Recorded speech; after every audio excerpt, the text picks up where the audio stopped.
Hi friends, ఈరోజు వీడియోలో simple and టేస్టీగా చికెన్ కర్రీ ఏ విధంగా ప్రిపేర్ చేయాలో నేను మీ అందరితో షేర్ చేద్దామని అయితే అనుకుంటున్నాను.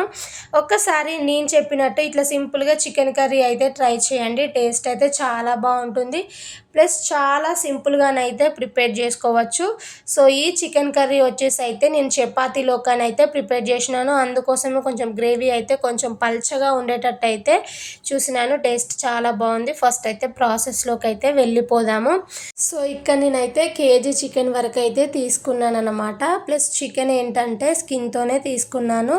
ఇందులో ఉప్పు నిమ్మరసం వేసి నేను ముందుగానే 2 టైమ్స్ నీట్గా వాష్ చేసి అయితే తీసుకున్నాను. ఇప్పుడు ఈ చికెన్లో టేస్ట్కి తగ్గట్టు సాల్టు, అలాగే 1/2 టీ స్పూన్ వరకు పసుపు, 1 టీ స్పూన్ అల్లం వెల్లుల్లి పేస్ట్. ప్లస్ మీరు ఏంటంటే అల్లం వెల్లుల్లి పేస్ట్ అప్పటికప్పుడు ప్రిపేర్ చేసి వేయండి, టేస్ట్ చాలా బాగుంటుంది.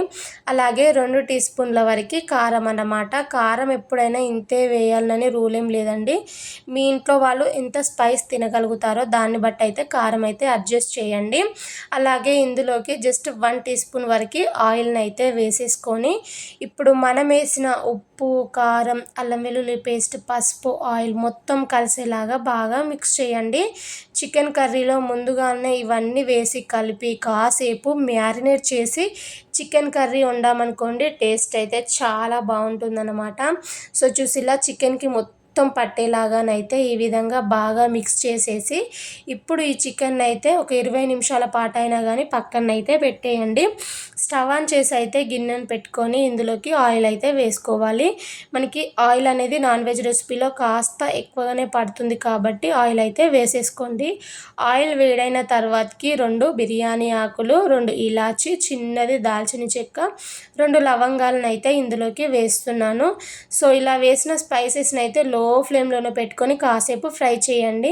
ఈ స్పైసెస్ ఫ్రై అయిన తర్వాతకి 3 మీడియం సైజ్ ఆనియన్స్ చిన్నగా కట్ చేసి తీసుకున్నాను. అలాగే 4 పచ్చిమిర్చి చీలికలను కూడా కట్ చేసి అయితే ఇందులోకి వేసేసినాను. ఇప్పుడు ఆనియన్స్ అయితే మీడియం ఫ్లేమ్లోనే పెట్టేసుకొని బ్రౌనిష్ కలర్ వచ్చేంత వరకు బాగా ఫ్రై చేయండి. సో చూడండి, ఆనియన్స్ కూడా చక్కగా ఫ్రై అయిపోయాయి. ఇలా ఫ్రై అయిన తర్వాతకి నేనైతే కొంచెం ఎండిపోయిన పుదీనాను అయితే వేస్తున్నాను అనమాట. బట్ పుదీనా ఎండినా కానీ మనకి ఫ్లేవర్ అనేది చాలా బాగుంటుందన్నమాట. జస్ట్ పుదీనాను అయితే 1 నిమిషం పాటు బాగా ఫ్రై చేసిన తర్వాతకి మనమైతే ముందుగానే చికెన్ అయితే మ్యారినేట్ చేసి పక్కన పెట్టేసాం కదా. ఇప్పుడు చికెన్ అయితే మొత్తాన్ని ఇందులోకి అయితే యాడ్ చేస్తున్నాను. చికెన్ వేసిన తర్వాతకి హై ఫ్లేమ్లోనే పెట్టుకొని ఒక 3 నిమిషాల పాటు ఈ విధంగా కలుపుతూ చికెన్ అయితే బాగా వేయించండి. ఇలా వేయించడం వలన చికెన్ పీస్ అనేది జ్యూసీగా, టెండర్గా చాలా బాగుంటుందన్నమాట.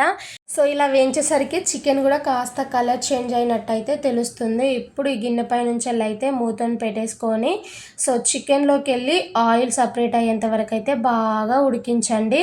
సో చూడండి, మూత తీసి అయితే చూపిస్తున్నాను. మనకి లైట్గా ఆయిల్ అయితే సపరేట్ అవుతూ ఉంది కదా. ప్లస్ మధ్యలో కలబెడుతూ మరి అయితే చికెన్ అయితే ఉడికించుకోవాలి.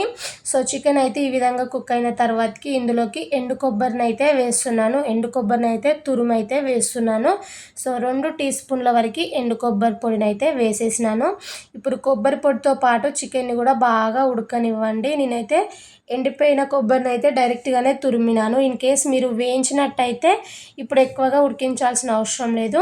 ఇప్పుడు ఈ టైంలోనే గ్రేవీకి తగ్గట్టు వాటర్ని కూడా యాడ్ చేసుకోండి. నేను ఇంతకుముందు మ్యారినేట్ చేసి పెట్టిన గిన్నె ఉంది కదా, అందులోనే జస్ట్ 1 గ్లాస్ వరకు వాటర్ వేసి ఆ వాటర్ ఇందులోకి అయితే వేసేసినాను. సో ఇప్పుడు వాటర్ వేసిన తర్వాతకి ఒకసారి మిక్స్ చేసేసి మూత పెట్టుకొని ఒక 4 నిమిషాలు అయితే బాగా ఉడకనివ్వండి. 4 నిమిషాల తర్వాతకి అయితే మూత తీసి అయితే చూపిస్తున్నాను. చూడండి, మనకి ఎడ్జెస్కి అయితే ఆయిల్ అయితే వదులుతూ ఉంది కదా. సో ఇప్పుడు ఈ టైంలోనే 1/2 టీ స్పూన్ వరకు ధనియా పౌడర్, అలాగే 1/2 టీ స్పూన్ చికెన్ మసాలాను అయితే వేస్తున్నాను. ఈ టైంలోనే కొంచెం అంతా చిన్నగా సన్నగా కట్ చేసి పెట్టుకున్న కొత్తిమీర ఆకును కూడా వేసేసుకొని ఇంకొక 2 మినిట్స్ ఉడికించామనుకోండి సరిపోతుందన్నమాట. ఫైనల్లీ ఇంకేముందండి, మనం ఎదురు చూస్తున్న చికెన్ కర్రీ అయితే కంప్లీట్ అయిపోయింది. టేస్ట్ అయితే next level. Thank you for watching friends.